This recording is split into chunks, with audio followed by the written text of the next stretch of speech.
And we're back. It's Jeff and Jamie for another week. And we know last week we were talking with Sophia, and she's with us again. So excited to still have her with us. We left off last week just talking about we were talking about end of my sophomore year of high school. End of your sophomore year of high school, going into junior. junior, and that's where you're saying, I'm going for it. We're going for Harvard. We kind of right? got to the place where we're like the unconscious stuff finally kind of coming to the point where you're like, Yes. all right, I'm consciously choosing. I loved what we talked about last week, though. We had a good sprinkling of discovering who you are, parenting. My parenting tips, I'm sure, are very helpful. How to help high schoolers. It's more helpful than you know. You know, it's interesting. Because who doesn't want parenting from a 19-year-old? I think more so what it is, and I love that you said that, because as parents, we're very curious as to what motivates our children. Yeah, I mean, that is helpful. one of the things. And you may not know this, Sophia, but a couple of podcasts ago, we talked about that each child is a different type of tree. And we compared it to a tree. And this is actually from a parenting class we took forever ago. And it's our job as parents to try and figure out what the nutrients are that you need to be able to grow, because you're each different kind of trees, but you look a lot alike when you're starting. You know, as a sapling coming out of the ground, it looks a lot alike. So it's easy to think, well, I just treat all these things the same. What I loved about what you said last week, as we looked at it, is your parents saw each one of you as a different tree, if you will, and gave you different nourishment, because your brother's very competitive athletically, and they have different things. I know, for example, your older brother, very good golfer, your younger brother, great tennis player, and others, and you were neither of those things. Definitely not. In fact, go ahead. I won't interrupt.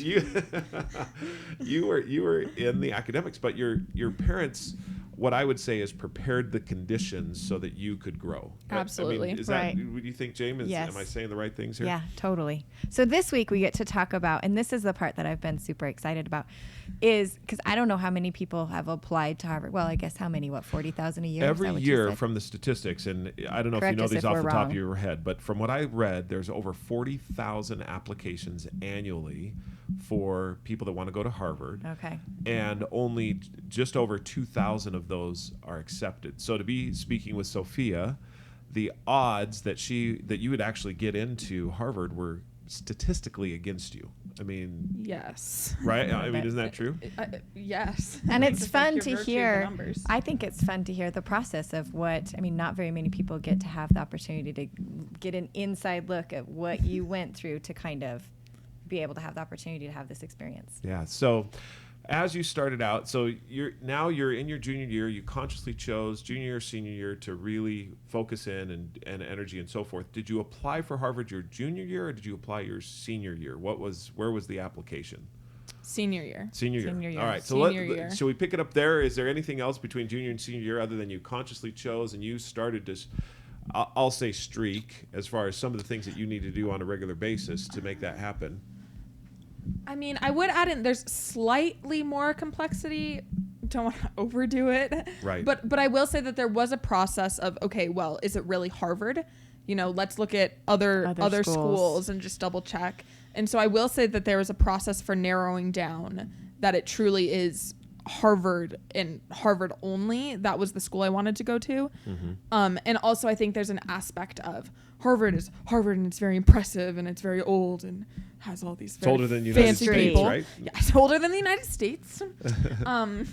But I think there also was an element of me ensuring, okay, Harvard is a school that I like the culture of, and that I feel I would fit well in, and that I feel would be a good place for me to make friends and grow as an individual, and not just a very prestigious academic environment. Okay. So I will just put that little That's great. And sidebar in there. That's part of being conscious about what you want to do. Right. Yeah. Totally recognizing it. And also I think I remember talking to you one time that you talked about the actual communities in Harvard, some of the organizations that you could get involved in was also a big draw for you in Yes. that aspect of it. So I did have the opportunity to visit campus. Okay. And I only visited 3 schools Okay. Before applying to college, which at least in my area is a very, very low number. Oh, wow. Wow. Where most people, a lot of people do like college tours where they just go around. Anyway. Visit a whole bunch of them. Okay.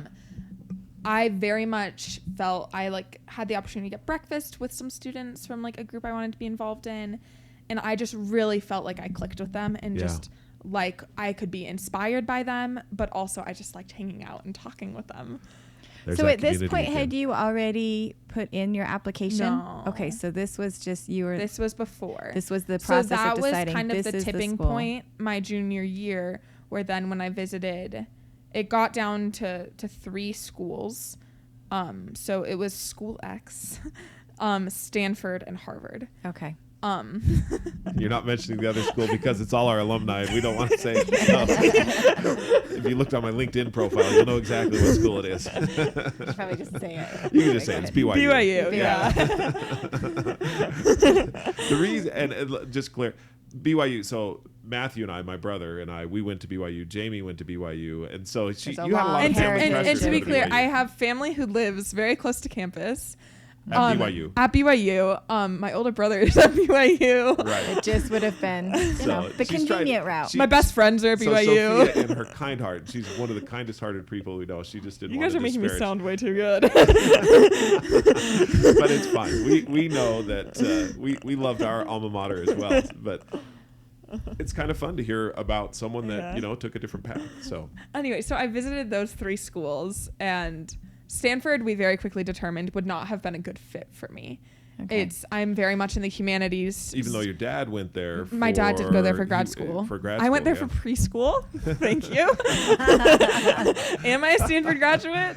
That's fun. Who knows? That's fun. Absolutely. No, but we just quickly decided, just in terms of the school culture and what the school focused on, that it wasn't going to be a good fit for me. And then BYU is just a whole nother story, but a great school. But I ultimately just loved Harvard. Yeah. Loved the people, loved the campus, loved the classes, etc., etc. Yes. Okay. So that was the point at which finally, kind of actually beginning of senior year, was when we're like, okay, we're not even thinking about the other schools anymore. Right. We're just going all in on this one. And I think that's an important one as well, as far as when you decide that's who you want to be and that's what you want, the things that you now start to do get very narrowed and focused as far as to get to that place. And so some of the things that you do, so academics, I just consider anyone that's really thinking about going to Harvard that even has a shot, you got to be academically the same level. I mean, you're going to take the same hard classes as someone else. They're going to get the same ACT or SAT score as someone else. I mean, they're all going to be in a very high level because that's who applies to Harvard. Right. So the question I have for you is, how do you get noticed? What did you do different? What were some of the things that you had to do in order to be noticed there? What did that look like? Right. I think, quite honestly, the process of applying to Harvard was very self-reflective and clarifying in terms of who I am and who I want to be. Because it was writing, I don't know how it is for everyone, and I think everyone, and friends I have at Harvard and whatnot have different experiences with this. But for me, just the act of writing the essays, and there's only one required essay and then one optional essay, which I wrote. Well, you were assigning each other essays in 4th grade, so I think that you would probably write. You obviously enjoy writing essays. My roommate was a computer science major, and she'd always go, all I know about Sophia is that she just writes essays all the time. I was writing essays. She just writes essays. So the process of writing the essay was very self-reflective. Writing, and it was basically an open prompt where there were suggested prompts, but it was, or you can provide a prompt of your own. So it's literally just write about whatever you want. And I wanted to be very authentic in who I was. I didn't want to get into this school by being someone else. I very much was like, if I don't want to go to a school that doesn't want me, that's good. I'm just going to be as authentic as I possibly can. And so it was this process where I wrote out, I think it was probably 10 pages of essay material that I thought was good. And it was my dad, and actually a friend of my dad's who was in town, who read through all of it. And what they did is they read through all of this, and it's just me pouring my soul out in this essay. Yeah. And they said, I think it was important that you wrote all this down. We're going to ditch all of it, take the last paragraph, write a new essay based off that. Wow. No kidding. Yeah, I still actually Now, have was the that sheets. Discouraging or was that okay? Were you like, I was expecting that, or were you kind of like, well, wow, all that work that I just did now just got ditched? I think I was just kind of like, okay, like, here we go. Definitely a little bit frustrated, but whatever. But don't you feel like that's the process? I mean, Yeah. I look at it and think, I think sometimes, again, when you take like a name like Harvard, you think that you should be able to just kind of, by that level, you should just be able to put it out there and it's going to be great. Mm-hmm. But I think the process of so many things that we do is the getting started. Like you just start it and you pour it out there and put it on paper and get it started. Right. And then you go through it and you're like, you know what, this is great, but really all we're going to keep is this. We've had a similar experience with the writing of the book, how much we've put out there and how much of it has been. How many drafts did we go through? Right. A lot. 30, and then again, the drafts. concept of that community that you showed it to your community and they look at it and say, this is great, but we're just going to keep this the same with us for the writing of the book of that same process of community. You bring up a great point. Sorry, go ahead. Keep going. I was just going to say, I love that what you have to do is just start. Like you just start, get it started, get it out there. That goes right in line. So I've been taking a master class by Hans Zimmer, who writes movie scores and just is phenomenal. And that's one of the things that he said is just start writing. Now he's music, but he's just like, just start doing it and do it every day. Yes. I mean, that was the things that you Can we get him on the streaking process? Well, we're going to. There's a couple that I want to try and get on here. We can advertise for a masterclass, though. That's pretty awesome. Hans Zimmer, one of those, just a phenomenal writer, and he'll just tell you, just write every single day and don't be afraid to scrap stuff. Now there's another writer, Hans Zimmer, not a writer, but a writer for music. Malcolm Gladwell, similar. Malcolm Gladwell, he just is like, you know what, I'm gonna do draft after draft after draft after draft, and there's some things that I will keep and some things I'll get rid of. So, and I was going to bring up too, because as you were talking, it made me think about one of the things that I have as a potential streak, but I don't have it yet because I'm nervous to set it. It is to have feedback, to accept or seek out feedback once a week. Whoa. Because I think that part of... Does that sound scary a to you, test of Sophia? humility. Exactly. But as I look at all of this, I think I just love that as through the streaking, as I was doing things, I started to recognize that I thought, I am not super great at taking feedback. Like, it's hard. I take it personal. Right. And I thought, I would like to get better at that because I looked around at people who were doing some of the things that I wanted to be doing. And this concept of, well, you just have to start.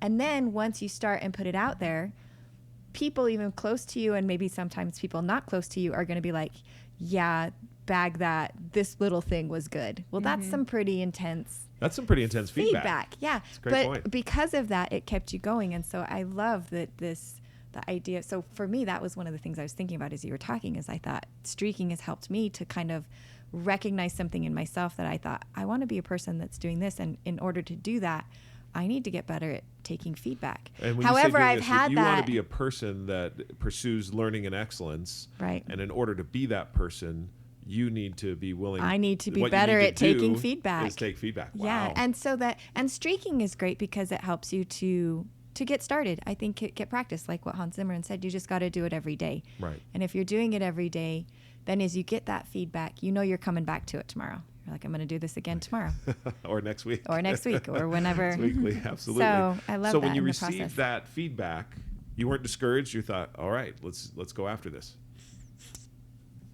Yeah, I honestly don't even remember how I reacted to it. It was just kind of, I just remember them being like, all right, this is the piece. And then I just went with that. Okay. But I think what ended up happening out of the essay process, which, believe me, went through many, many, many more revisions, was I determined kind of who I was in many ways and how that affected the way I see the world. So the things I talked about in my essays were essentially...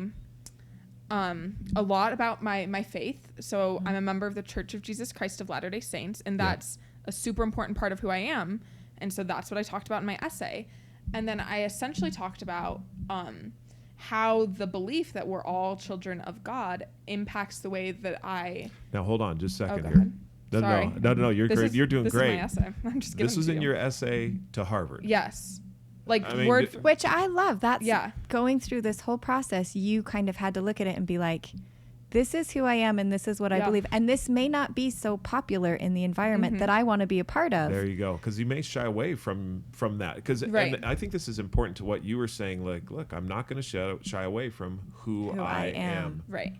And I think it's a huge confidence building thing, because I think in junior high and high school, that wasn't something that I really talked about a lot. I don't know that I brought that up, but I think that knowing that I was so open and upfront about that in my application and very honest that that's who I am and that's what's motivating me allows me to be very free in my interactions at the school, because I know I'm like, this is authentically who I am and this is what's motivating me. And clearly the, million people who've read my admissions file, and a lot of people did read your admissions file. Are comfortable with that. Yeah. And so this is who I am, and this is what I'm going to work with. Million might be a little hyperbole, but it was how many people read your admissions file? I mean, do you know? I think there's a committee. That's a good question. So I know there's like 2 primary readers, I want to say, but then there's a committee of 40 people, something like that. And they give comments and feedback or whatever it is. I think I just sneezed. Oh, bless you. Oh, bless you. This is live and in person, folks. Yes, it is. Sneezing don't mute our sneezes. That's actually a good question. I'd have to look it up, but I think there's a group of people. I want to say like 30. Don't quote me on that though. That's okay. Who all like go group. like debate your application basically. Okay. Something like that. I'm not So it has to go through a pretty big process. But it has to go through a lot of people. So here and went through a lot in our own personal That was the other thing I was going to say. Is people even before. So you shared authentically who you were and who you did. Now you had mentioned to us before we started the podcast that you had 2 streaks that you felt were significant. So and I think that goes in line with what you wrote, in the sense that, you're a member of the Church of Jesus Christ of Latter-day Saints, and your faith drives you. There were 2 streaks that you had that you said that were really significant. What were those? So the first one, I have to give major shout out to my mom, because it's almost really her streak that I've been a part of. Okay. It's kind of a family streak, I would say. It's a family She's really... My mother's amazing, in case you haven't heard. And she really made this happen and still makes this happen, is that we were very consistent in family dinner, which also ended up something I talked about in my essay. And it was very important to her and to me as well, kind of in hindsight and being grateful for her wisdom. Yeah. That every single day our family got together and read scriptures together. Shared how we saw the hand of God in our life that day, and said a family prayer. And how does that apply to getting into Harvard? I mean, those 2 things may seem a little bit different. Yeah, there's a disconnect there. Right. How did that? Yeah. Right. I think, well, okay, there's a couple levels. I think part of it is hard because I think it's very much a very like spiritual thing that, as has just been exposed, the way I live my life and the way my family, we each live our lives, is very faith oriented and very faith focused. And we truly do believe that all we've been given is a blessing, from a gift from God, essentially. And I think that in many ways, when God sees our efforts to honor him and to take time out of our lives to kind of sacrifice it to him, which in many ways, this family night routine could take a while, guys. So it was a bit of a sacrifice. It sometimes felt like quite a sacrifice of sleep and energy. And homework and getting projects done. Yeah. Anyway, I was a little busy, and sometimes I was like, whew, this is a commitment.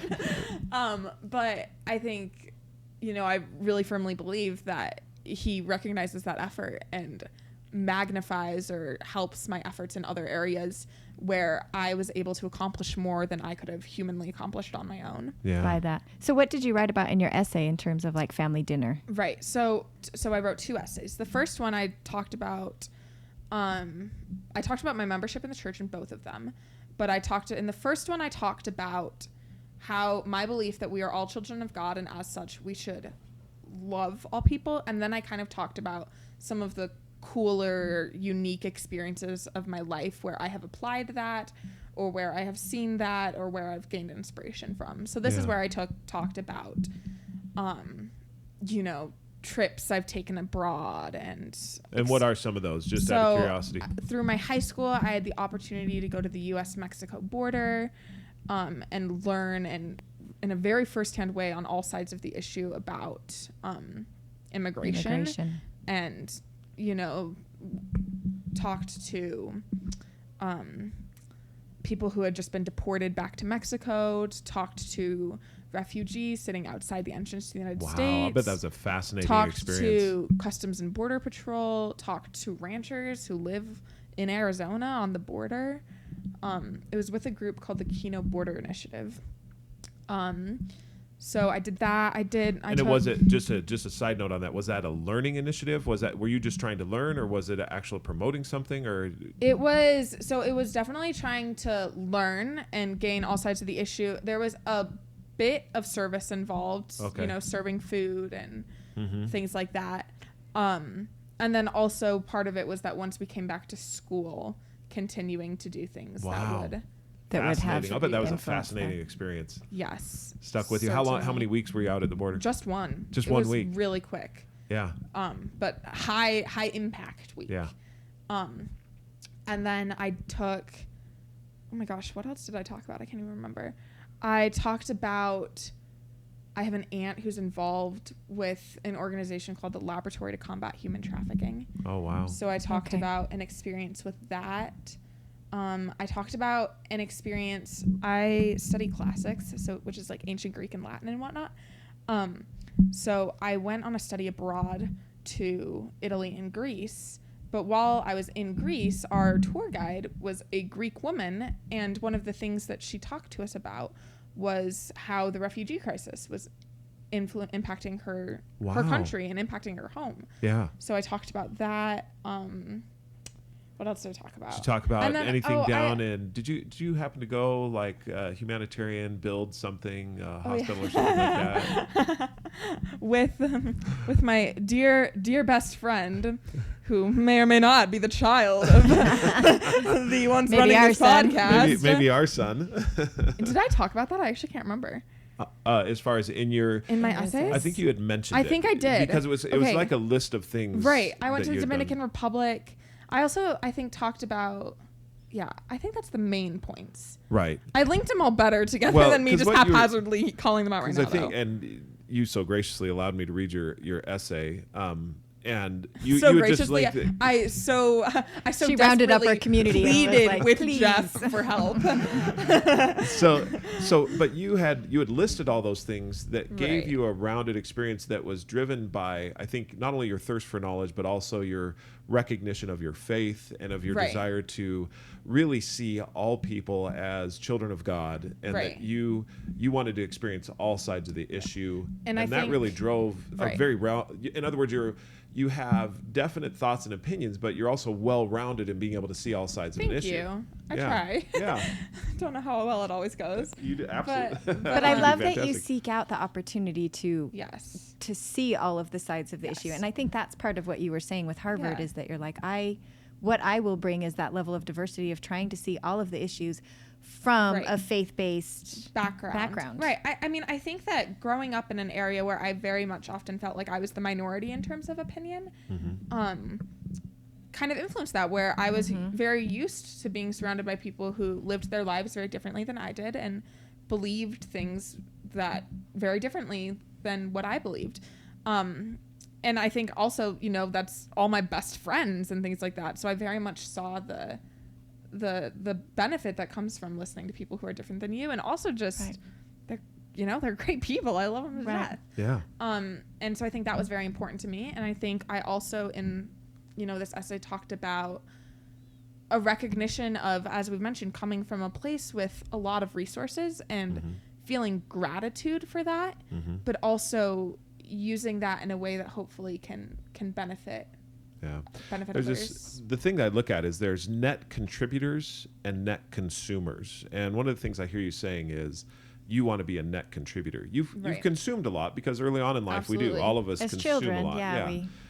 What you want to do, though, and from what I hear, is you want to give back. And this is what you're describing in the essay. I want to point out, and it may be a little bit of obvious, but I don't want to step over the obvious. And that is the reason you're able to write that essay is because you had chosen to do Right. a lot of things that were necessary to be a person who could graduate from Harvard. Now, you haven't graduated yet, but you want to be a Harvard haven't. graduate. And so that essay was authentic to who you wanted to be. Absolutely. And it was authentic in the sense of what you had done to this point to be that person. Right. And I mean, from the reviews, because you actually got to go in and see the reviews. Right. So I've read through my admissions file Yeah. of what Which is my fascinating. admissions Did you know? officer I know. said. No, Did you I read didn't through know that you at all? get And to then do I that. also showed, and then my sweet uncle Jeff here has also read it. It was I didn't great. realize that. So they Yeah, give you you should read it. feedback and It's- you get to review. Right. I They mean, read they all don't the just like feedback. give it to you, but if you go through the process, you can She can went gain through the access process to find it. To get find access, it. 'cause I guess it's what, your record, and so you can look at it and view as far as. I think there's like some obscure law that allows That I'm not allows really you sure. to do that. Somehow I'm able to gain access to it and I It's did it. absolutely phenomenal. And one of Anyway. the things that the reviewers had pointed out is that Sophia is a person of faith, and we can see that.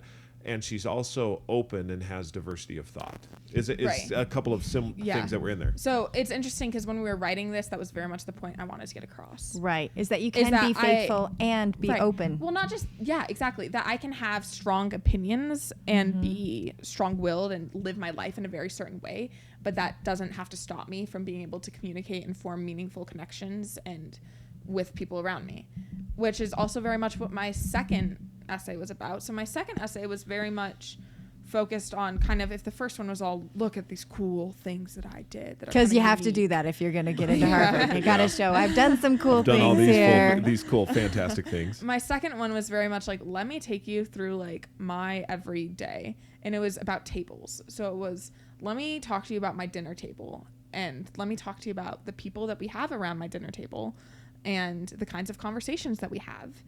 And, you know, some really incredible experiences on that end. Let me talk to you about the plastic table I sit at 6:30 in the morning when I'm going to a church class before school. Right. Let me talk to you about the table I'm sitting at in this corner of the school where I'm eating lunch with, you know, friends and faculty and whatnot. What a cool metaphor to I think love about that. I that. mean, you and I, we love the dinner table. I think it Yeah, was my we're- dad who first came up with the idea of, or no, it was actually my mom. My mom was like, you should talk about family dinner. Right. And then we ended up talking, like literally the first sentence is like, my family dinner table, or it's called Tables Are Sacred. We named it. Cool. That's Yeah. Anyway, and then the whole thing was this metaphor about religion, basically, I think and my faith. you know, well, and, But that's and, you who I know, am. at the table Anyway. of learning. I mean, there's Yeah. all kinds of different tables where we learn and so forth. I mean, I think about some of the family dinners that we have. Well, and that's why I think they've done studies that talk about family dinners, how eating Yeah. together as a family is so important in terms of connections with your I children, think you can with your have lively parents. debates, and there's questions that can be asked at the dinner table that you wouldn't ask you maybe wouldn't anywhere ask. else. I mean, I Right. think that probably gave you some confidence to absolutely. be able to ask some questions that otherwise you might not have Well, and I asked. think I've Right. learned a lot just by sitting Yeah. and listening to Yeah. conversations we've had at the dinner table. Yeah. Doesn't hurt that there's some great conversationalists around that table. Yes. But that's one of the things that they've talked about in studies, that they're like, families can become stronger and better through eating dinner together, which is a pretty, I mean, I love that there's sometimes these things that you wouldn't associate Right. with some of these lofty goals, but when you come down to it, you're looking at, because I would say being able to go to Harvard is a pretty lofty goal. It's a goal that is pretty up there, and you came down to it and was like, well, part of helping me be able to achieve that goal was my mom consistently Right. inviting us to family dinner, and my dad consistently having I mean, discussions more than an with us. invitation, it was an expectation. expectation to come to dinner. Because, like, being completely honest, there were times where I was very frustrated, and it's funny, there are pictures of me just on the couch, and we're all doing family scripture study, and I'm just like passed out. You're Like, like- I like have You're the like, book really? on my lap, and I'm just like asleep. But you were there. Because I'm just like wiped out. And so I, really do think a testament to my mom. And that's why, and the consistency. That's what I Yeah. think You know what I too. mean? That is the small huge things. things. Oh, And she's everything incredibly that we've ever, consistent. and that is anything we ever. I mean, even last night, Yeah. before we filmed this, or recorded this podcast. We may film at a future date, but right now we're just going to go recording. recording. It's a good thing because your hair looks funny right I now. know, I'm looking pretty That's crazy. some COVID hair. That's some COVID hair there. You know, we even did this yesterday. It's, Right. it's consistent. Yeah. You know, sorry, go ahead. Well, she just brought up an interesting point because we are all here together for a unique reason in the fact that your father just passed away. Right. And that is something we're going to talk about in a future podcast that I wanted to talk with you Yeah, about. there's some significant things that happened with that. How streaking has helped us in times where we have had some pretty emotionally and physically draining days. Yeah. But that doing our streaks has helped us to continue to be who we want to be and also to continue doing the things that they've given. It's been coping mechanisms as well. Right. So we'll talk about that in a future podcast. Stay tuned. Yes. Well, and speaking of that, so I think we're right at the end of this one. This has been great. I'd love to end with when you found out that you were accepted. I mean, just run it down for us. Because they send you an email. You don't have to go back too far, but they send you an email, and you were waiting. You knew this email was coming. I definitely. So you'd done the applications. You'd put your essays in. You'd done everything that you knew how to do. You'd contacted whoever, networked, whatever it was. You worked really hard. That's one of the things I want to point out is you worked really hard. Oh my gosh. Okay, so my GPA dropped several points. Because first you were semester working. senior year because I wasn't doing homework because I was just doing my Harvard application. And there you go. I'm not kidding. So anyway. All right, so here we are. You know it's coming. Yeah. You know the email because you've been studying it and everything else. There's a famous video of this moment, by the way. There is a good video of this moment. All right, so when did you find? So when did you know the email or? It was ready. I mean, what happened? Okay. Yeah. So give it to us. Okay. So I think it's on like the Harvard Twitter account or something like that. They're like, admissions decisions will be ready today. So I knew it was coming. I was in piano at the time. The thing comes out and I'm like, oh my gosh, it's out. I was freaking out. So you saw it in your email. I didn't see it in my email, but I knew that it had been released. Okay. Oh, because of the I was Twitter actually really anxious about it because I couldn't find the email and I was like, does this mean I didn't get in if I like can't find the email? They email you even if you're not in, right? Yeah. Or do I not even get the email? It's like an email that then leads you to your like portal, your admissions portal, which then allows you to see your decision. Anyway, okay, it was like a very random like Thursday, and I then had to like go get my brother from tennis. I got home. I was so anxious. Oh, I'm sure. Because and were you tempted to open it at all along the way? I wanted to open it. I honestly, once I got home, my mom wasn't home yet because she was at the grocery store, I think. And I just wanted to get it over with because I was convinced that I hadn't gotten in. You're like, I want to just deal with the disappointment. I was like, I don't straight. want everyone to be here when I start bawling my eyes out because I didn't get in. And the reason that was because I had read through, they release, the Harvard Crimson releases just like a profile of the admitted class of 2023, and all of the trends were not describing my demographic. So a lot of the trends were more minority women, more minorities, more women in STEM, all of these things, which are all great. It just wasn't you. That's just wasn't not you. me. I'm a white girl who studies the humanities. It's very far away from STEM. Anyway, so I was convinced I hadn't gotten in. And then we gathered round. I had like 4 of my siblings there and my parents were like on my computer in the kitchen. Yeah. So in other words, so you waited for your mom to come home. Yes. My mom hadn't even taken her coat off. You put the computer on the kitchen counter. Yep. And you pull and I pull it up. Okay, so you take a deep breath. So in other words, and it was just an email that said what did it say? Your there's acceptance or your so there's a thing where decision? It's like view. I can't remember what it says, but so it's an email that says it's an email that leads you to your admissions portal. Okay, got it. Yes. So so there's actually a funny video of this where I forgot my password and had to like reset it. It was really suspenseful. And I was like, sorry guys, just resetting my password. Okay.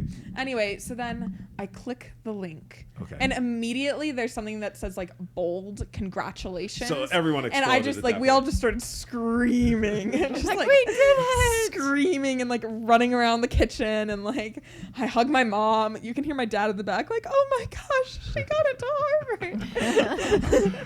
I started freaking out. I like ran down my street and told my best friend. Wow. Like I was freaking out. Wow. How fun. It was great moment. Quite phenomenal. Wow. Well, so Anyway. Sophia, we have loved having you on the podcast for these Loved last being couple. here. Thank you for sharing some of your Aw. stories and getting an inside look into your family Pull and back the what curtain. you've done. Yeah. If you were to say to someone that's, thinking about going after I mean, what are some of the streaks that maybe you didn't think about? I mean, we've got the couple, family prayer and family scripture, Right. which is more on the spiritual side, which is great.